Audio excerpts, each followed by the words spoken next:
आज हम लोग class 11 micro economics chapter number 5 CBSE में कॉस्ट चैप्टर समझने की कोशिश करेंगे। कॉस्ट का मतलब होता है total expenditure for producing a commodity. मतलब इकोनॉमिक्स में कॉस्ट का कॉन्सेप्ट बहुत ही नैरो है।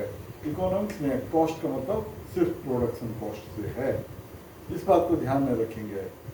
अब ये जो कॉस्ट है ये दो टाइप का होता है, implicit cost and explicit cost. Implicit cost explicit cost समझने से पहले ये समझेंगे कि factors of production, primary factors of production चार होते हैं: लैंड, लेबर, कैपिटल और एंटरप्राइज। और इनको प्रोडक्शन प्रोसेस में अपनी सर्विसेज के बदले में जो रिटर्न मिलता है, लैंडलॉर्ड को रेंट, लेबर को वेजेज, कैपिटलिस्ट को इंटरेस्ट और एंटरप्राइज को प्रॉफिट।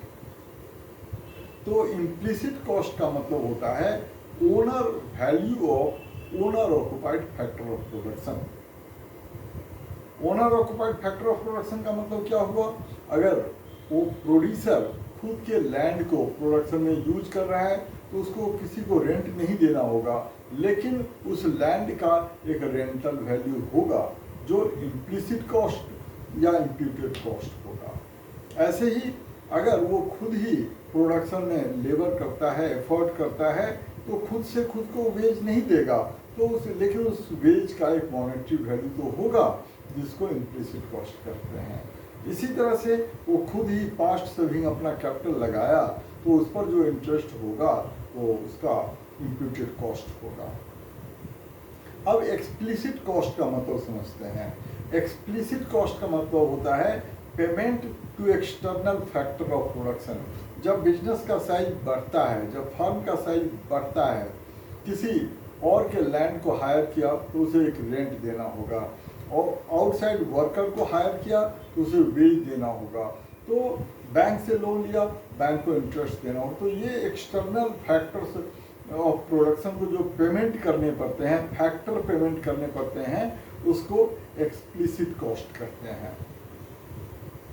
अब अगला कॉन्सेप्ट समझेंगे अपॉर्चुनिटी कॉस्ट का। अपॉर्चुनिटी कॉस्ट का मतलब हम लोग ऑलरेडी पहले चैप्टर में इंट्रोडक्शन ऑफ इकोनॉमिक्स में सीख चुके हैं, प्रोडक्शन पॉसिबिलिटी कर्व के कॉन्टेक्स्ट में। Opportunity cost is the value of next best alternative for gone, ये ध्यान में रखेंगे। अब नेक्स्ट कॉन्सेप्ट कॉस्ट में सीखते हैं cost function. Cost function is the relationship between output and cost. अब अगला कॉन्सेप्ट सीखते हैं कॉस्ट के कॉन्टेक्स्ट में टाइम पीरियड। दो टाइप के टाइम पीरियड होते हैं क्लास 11 में। वैसे हायर लेवल में 4 टाइप के टाइम पीरियड होते हैं, क्लास 11 में सिर्फ 2 टाइप मान करके चलेंगे, एक शॉर्ट रन, दूसरा लॉन्ग रन। और ये टाइम पीरियड का कैलेंडर टाइम पीरियड से कोई रिलेशन नहीं है। शॉर्ट पीरियड उतने ड्यूरेशन को कहते हैं जिसमें आउटपुट को बढ़ाने के लिए हम सिर्फ एक या कुछ फैक्टर को ही बढ़ा सकते हैं, सारे फैक्टर को नहीं बढ़ा सकते हैं। तो वो duration, the duration in which only one or few factors can be changed to change the output is short period. इसका मतलब ये हुआ कि शॉर्ट पीरियड में 2 टाइप के फैक्टर्स ऑफ प्रोडक्शन हो गया टाइम पीरियड के हिसाब से। एक तो वेरिएबल फैक्टर, दूसरा फिक्स्ड फैक्टर। वेरिएबल फैक्टर जो आउटपुट के साथ वैरी करे, और फिक्स्ड फैक्टर जो शॉर्ट रन में कांस्टेंट रहे। दूसरा पीरियड होता है लॉन्ग रन। लॉन्ग रन उस ड्यूरेशन को कहते हैं जिसमें और सारे factors of production constant proportion में इंक्रीज होते हैं टू इंक्रीज द आउटपुट। अब अपने सिलेबस में सिर्फ शॉर्ट रन है, सीबीएसई के सिलेबस में सिर्फ शॉर्ट रन है। मतलब शॉर्ट रन में 2 टाइप के फैक्टर्स ऑफ प्रोडक्शन हो गए, variable factor and fixed factor. तो वेरिएबल फैक्टर को फर्म जो पे करता है वो वेरिएबल कॉस्ट होता है, और फिक्स्ड फैक्टर को जो पे करता है उसको फिक्स्ड कॉस्ट कहते हैं। इसका मतलब शॉर्ट रन में टोटल कॉस्ट का मतलब fixed cost plus variable cost. अब जरा फिक्स्ड कॉस्ट का मतलब समझेंगे। Fixed cost is the cost which remains constant in short run। अब फिक्स्ड कॉस्ट कांस्टेंट होता है, चाहे प्रोडक्शन जीरो हो या कितना भी हो, वो कांस्टेंट रहता है। तो इसका मतलब फिक्स्ड कॉस्ट कर्व का shape horizontal straight line parallel to x axis होता है। दूसरा कॉस्ट कॉन्सेप्ट, दूसरा पार्ट है टोटल कॉस्ट का शॉर्ट रन में वेरिएबल कॉस्ट। वेरिएबल कॉस्ट वैसे कॉस्ट को कहते हैं जो आउटपुट के साथ साथ चेंज होता है। आउटपुट बढ़े तो वो बढ़ेगा, आउटपुट घटे तो वो घटेगा। अब वेरिएबल कॉस्ट के लिए वो वेरिएबल कॉस्ट का शेड्यूल बनाते हैं, वो आउटपुट के साथ साथ चेंज होता है। अब वेरिएबल कॉस्ट के शेप में एक बात ध्यान रखेंगे, वेरिएबल कॉस्ट कर्व, ये इसका शेप इन्वर्सली एस होता है। कैपिटल लेटर का एस जो होता है उसको अगर रिवर्स कर देते हैं तो वैसा शेप वेरिएबल कॉस्ट का होता है या टोटल वेरिएबल कॉस्ट का होता है, और इसका रीजन होता है लॉ ऑफ वेरिएबल प्रोपोर्शन। अब टोटल कॉस्ट का कॉन्सेप्ट समझेंगे। टोटल कॉस्ट का मतलब total cost, total expenditure for producing commodity. Total cost equal to fixed cost plus variable cost. तो इसका अगर शेड्यूल से बनाएं तो आउटपुट लिखेंगे जीरो से, फिर टोटल फिक्स्ड कॉस्ट कांस्टेंट रहेगा, उसके बाद वेरिएबल कॉस्ट, फिर टोटल कॉस्ट। टोटल कॉस्ट में फिक्स्ड कॉस्ट और variable cost per output, each output का टोटल कर लेते हैं। अब इन तीनों का जो डायग्राम बनता है उसको ध्यान में रखने की जरूरत है। तो तीनों डायग्राम बुक में देख लेंगे। तीनों डायग्राम में सबसे पहले टीएफसी का शेप जो होता है, इसके पहले ये समझेंगे कि एक्स एक्सिस पर आउटपुट को दिखाएंगे, वाई एक्सिस पर कॉस्ट को दिखाएंगे। उसमें फिक्स्ड कॉस्ट का shape horizontal straight line parallel to x axis होगा।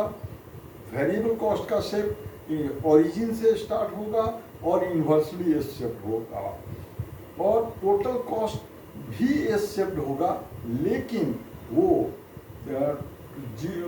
फिक्स्ड कॉस्ट से स्टार्ट होगा, क्योंकि जीरो यूनिट पर वेरिएबल कॉस्ट जीरो होता है। इसका मतलब टोटल कॉस्ट का मतलब टोटल फिक्स्ड कॉस्ट ही होता है।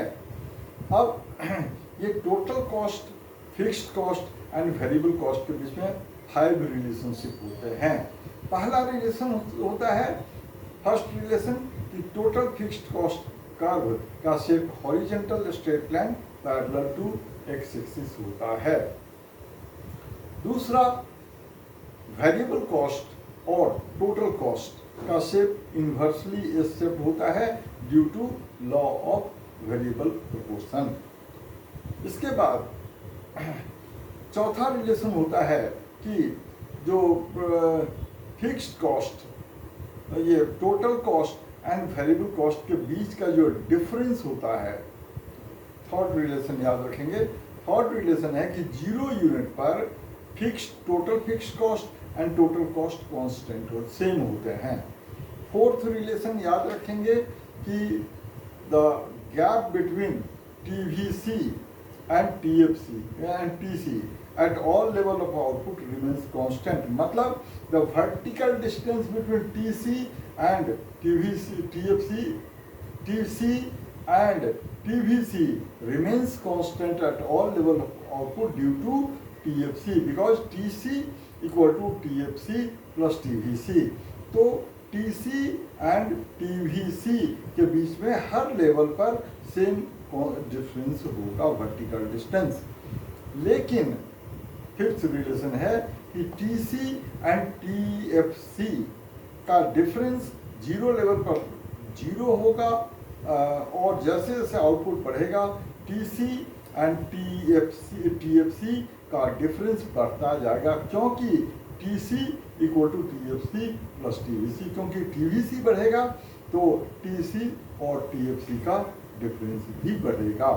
एग्जाम में इन रिलेशन पर MCQ क्वेश्चन दे सकते हैं, CUET के लिए भी याद रखेंगे, वो ऐसा पूछ सकते हैं। और कई बच्चे इसमें गलती करते हैं, कई स्कूलों में ऐसा क्वेश्चन आया है कि vertical distance between TC and TVC remains constant, और दूसरा से स्टेटमेंट देते हैं vertical distance between TC and TFC keeps on changing, और फिर 4 ऑप्शन दे देंगे कि both statements are correct, both are incorrect, first is correct, second is incorrect, second is correct, first is incorrect, तो फर्स्ट ऑप्शन सही होगा, इसको याद रखेंगे।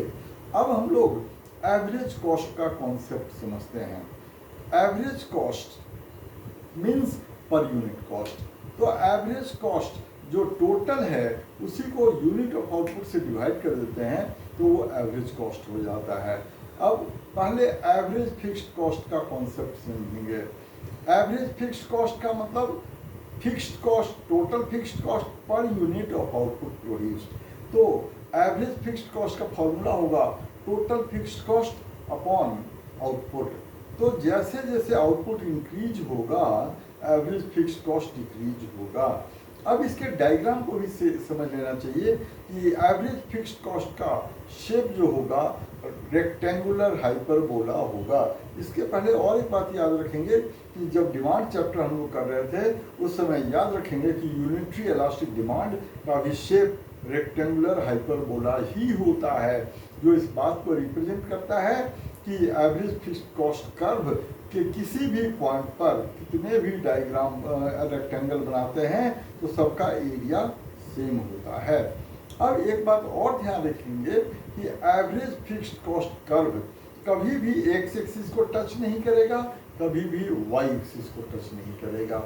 एक्स एक्सिस को टच इसलिए नहीं करेगा कि क्योंकि जीरो लेवल ऑफ आउटपुट पर कुछ न कुछ तो कॉस्ट होगा ही, पॉजिटिव वैल्यू होगा, और वाई एक्सिस को टच करेगा क्योंकि आउटपुट जीरो है फिर भी कुछ न कुछ तो टोटल फिक्स्ड कॉस्ट होगा ही। अब हम लोग समझेंगे average variable cost. Average variable cost is variable cost per unit of output produced. अब एवरेज वेरिएबल कॉस्ट को निकालने का फॉर्मूला होगा total variable cost upon unit produced. अब एवरेज वेरिएबल कॉस्ट का जो शेड्यूल बनाएंगे और उसमें जो एवरेज वेरिएबल कॉस्ट का वैल्यू आएगा उससे डायग्राम बनाएंगे, और उस डायग्राम का शेप जो होगा इंग्लिश के कैपिटल लेटर के यू के जैसा, वो यू शेप्ड होगा। इस बात को ध्यान रखेंगे, बुक में देखेंगे और अच्छी तरह से समझ में आ जाएगा। तो ये यू शेप्ड क्यों होता है, इसका रीजन एग्जाम में पूछते हैं। यू शेप्ड होने का रीजन है कि वो due to law of variable proportion. Initially law of variable proportion में कहा हुआ है कि initially TP increases at increasing rate, मतलब एवरेज फिक्स्ड कॉस्ट डिक्रीज होगा। इसके बाद वो मिनिमम पर आएगा, लेकिन जब टीपी डिक्रीज होता है तो एवरेज वेरिएबल कॉस्ट इंक्रीज होने लगता है, इसलिए एवरेज वेरिएबल कॉस्ट का शेप यू शेप्ड हो जाता है। अब एवरेज कॉस्ट या एवरेज टोटल कॉस्ट का मतलब total cost of production of per unit of a commodity. तो इसको बनाने के लिए जो शेड्यूल बनाएंगे उसमें आउटपुट लिखेंगे, टीएफसी लिखेंगे, एएफसी लिखेंगे, और इन तीनों को आउटपुट से डिवाइड कर देंगे तो average fixed cost, average variable cost और एवरेज कॉस्ट आ जाएगा। अब तीनों का डायग्राम एक ही डायग्राम में अक्सर वो पूछ लेते हैं रिलेशनशिप इन तीनों के बीच में, तो इसको जरा ध्यान में रखेंगे। तो एवरेज फिक्स्ड कॉस्ट का शेप रेक्टेंगुलर हाइपरबोला होगा। दूसरा एवरेज वेरिएबल कॉस्ट का शेप यू शेप्ड होगा, और एसी का भी शेप, एवरेज कॉस्ट का भी शेप यू शेप्ड होगा। अब यहाँ पर कुछ बातों को ध्यान में रखेंगे कि जब एवरेज कॉस्ट डिक्रीज होता है तो वो शार्पली डिक्रीज होगा, क्योंकि शुरू में इनिशियली एवरेज कॉस्ट के दोनों कंपोनेंट एवरेज फिक्स्ड कॉस्ट और एवरेज वेरिएबल कॉस्ट डिक्रीज होते हैं, इसलिए एसी शार्पली डिक्रीज होता है। लेकिन जब एसी इंक्रीज होता है तो सिर्फ एबीसी की वजह से इंक्रीज होता है, एवरेज फिक्स्ड कॉस्ट तो डिक्रीज ही हो रहा होता है। मतलब जब ये इंक्रीज होगा तो स्लोली इंक्रीज होगा। अगली बात ध्यान में रखेंगे कि vertical distance between AC and ABC keeps on decreasing with increasing output. जैसे जैसे आउटपुट बढ़ेगा एवरेज कॉस्ट और एवरेज वेरिएबल कॉस्ट का डिफरेंस कम होता जाएगा। ये कम होगा, लेकिन कभी ये आपस में टेंजेंट नहीं होंगे, क्योंकि एवरेज कॉस्ट के अंदर एवरेज फिक्स्ड कॉस्ट भी है जो कि कभी भी जीरो नहीं होता है। इस बात को भी समझेंगे। तो they come closer but never intersect, never touch each other. अब हम लोग मार्जिनल कॉस्ट का कॉन्सेप्ट समझने की कोशिश करेंगे। Marginal cost is addition to total cost for additional unit of a commodity produced. मतलब अब इसको कैलकुलेट करने के तीन फॉर्मूले हो सकते हैं। Marginal cost equal to TCN minus TCN minus 1, या marginal cost equal to TVCN minus TVCN minus 1, और तीसरा formula delta TC upon delta N, N का मतलब यूनिट ऑफ आउटपुट। इस तरह से मार्जिनल कॉस्ट आता है। अब मार्जिनल कॉस्ट का जो शेप होगा वो भी यू शेप होगा due to law of variable proportion. अब इस मार्जिनल कॉस्ट का एवरेज कॉस्ट और मार्जिनल कॉस्ट का वेरिएबल कॉस्ट, मार्जिनल कॉस्ट का टोटल कॉस्ट के साथ रिलेशनशिप पूछते हैं।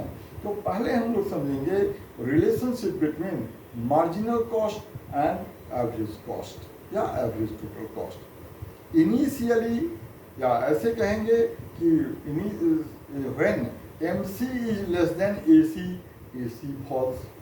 Number 2, when MC is equal to AC, AC is minimum, and when MC is more than AC, AC increases. अब इस पर एग्जाम में MCQ पूछ लेते हैं कि when AC is minimum, तो 3-4 ऑप्शन दे देंगे जिसमें लिखेंगे when MC equal to AC, और जो रिलेशन MC और AC के बीच में है वही रिलेशन MC और ABC के बीच में भी है। मतलब इसमें एक पॉइंट बढ़ जाएगा कि initially MC and ABC are same. Number 2, when MC is less than ABC, ABC falls. Number 3, when MC is equal to ABC, ABC is minimum. Number 4, when MC is more than ABC, ABC rises. तो ये 4 relation हैं MC और ABC में। अब अगला, ये बड़ा important है एग्जाम के पॉइंट ऑफ व्यू से, relationship between MC and TC, marginal cost and total cost. तो इसका एक डायग्राम बनाएंगे, बुक में डायग्राम दिया हुआ है, उसको ध्यान से समझेंगे कि when MC increases, when MC decreases, TC increases at decreasing rate. When MC is minimum, TC is constant. When MC increases, TC increases at increasing rate. और इस चैप्टर का लास्ट टॉपिक है एरिया अंडर, ये relationship between MC and TVC। इसके लिए एक MC का curve बनाएंगे और उसके नीचे का जो एरिया होगा वो TVC होगा।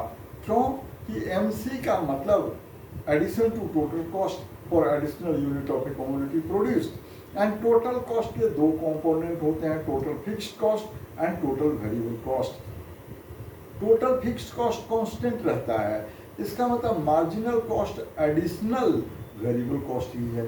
इसलिए एरिया अंडर MC कर्व ऐसा होगा, उसके अंदर का जो एरिया होगा वो TVC ही होगा।